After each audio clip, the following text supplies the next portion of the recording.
आज जो मिडनाइट में बिल्डिंग कोलैप्स हुआ, डिजास्टर हुआ, अब तक 6 आदमी का डेथ हो गया। इसमें सीधा सीधा जिम्मेदार कलकत्ता कॉरपोरेशन और टीएमसी है। वहां का लोकल काउंसिलर शाम्स इकबाल, जिन्होंने मेयर का और एमएलए जो है उस एरिया का मंत्री फरियाद हकीम का क्लोज एड है, उसका बहुत ही करीबी है। कोई परमिशन नहीं था। वाटर बॉडी को इलीगल तरीके से उसको फिलिंग करके इस तरीके से इलीगल कंस्ट्रक्शन किया। पूरा कोलकाता एरिया में लोकल काउंसिलर, पुलिस और म्युनिसिपल कॉरपोरेशन का बिला भगत में इलीगल 5000 से ज्यादा इलीगल कंस्ट्रक्शन हुआ है टीएमसी का राज में। उस गार्डन रिज मेटियापुर में कम से कम 800 इस तरीके से इलीगल कंस्ट्रक्शन हुआ है। हर वाटर पॉन्ड, कैनेल, स्वेरेज सिस्टम सबको बंद करके टीएमसी ने कब्जा कर लिया भू माफिया की तरह तरीके से। इसको ऊपर कार्रवाई होना चाहिए और इसको जो एक रैकेट चल रहा है कलकत्ता में, इसको खत्म करना चाहिए और लोकल काउंसिलर को गिरफ्तार होना चाहिए और मेयर को रेजिग्नेशन दे देना चाहिए। इलेक्शन कमीशन ने वेस्ट बंगाल के डीजीपी को हटाने का निर्देश भी दिया है। ये तो इलेक्शन कमीशन का गाइडलाइन वायलेशन था। पिछले 16 का असेंबली चुनाव और 19 का पार्लियामेंट चुनाव में राजीव कुमार जी को निलंबित कर दिया था इसी।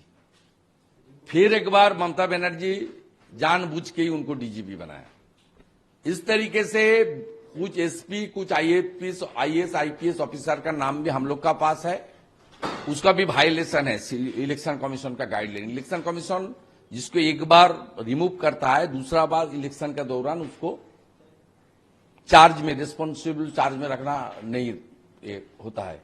इसलिए सीधा सीधा जो वायलेशन हुआ है उसका कार्रवाई होना चाहिए। मेरा ये भी मांग है वो स्टेट का बाहर ये लोग को भेज देना चाहिए, नहीं तो ये लोग दूसरा कोई ऑफिस से सीधा सीधा इंटरफेरेंस करने का काम चालू रखेगा और सबको डराएगा। मैं तो फिर आ जाऊंगा 2-2.5 महीने का बाद, 3 महीने का बाद देख लूंगा। इसलिए बंगाल का जो हालत है उसमें निष्पक्ष चुनाव कराने के लिए ब्यूरोक्रेसी और पुलिस को भी निष्पक्ष कराना चाहिए इलेक्शन कमीशन को, ये हमारी मांग है।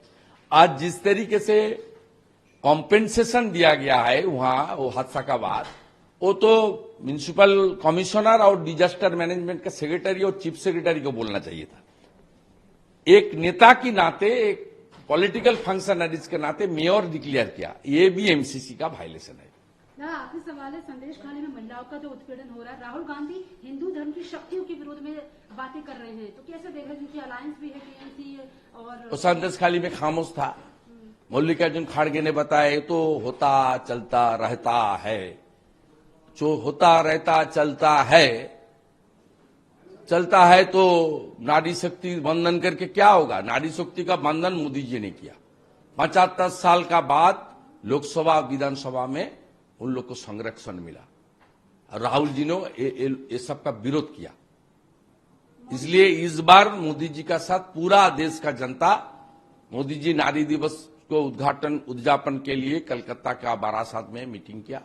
इतना 1 लाख से संख्या में वहां का नारी शक्ति आया, मोदी जी का वंदन किया।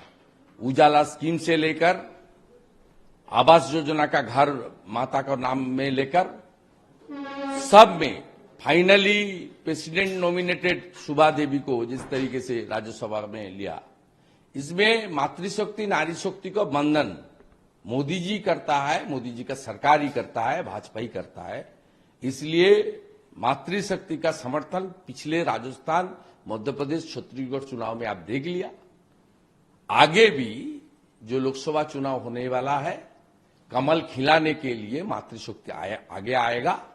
और राहुल गांधी का पार्टी का तो हालत बहुत ही खराब है। 20 सीट भी नहीं मिलेगा। लेकिन बयानों को तोड़कर बता रहे हैं आप लोग, ऐसा राहुल गांधी कह रहे हैं कि मेरा बोलने का मतलब क्या था, मोदी जी ने क्या मतलब बता दिया। उसका यही मतलब, मैं आज कोई टिप्पणी ज्यादा नहीं करूंगा, लेकिन उसका इस तरीके से आदत है, पूरा देश का जनता को मालूम है।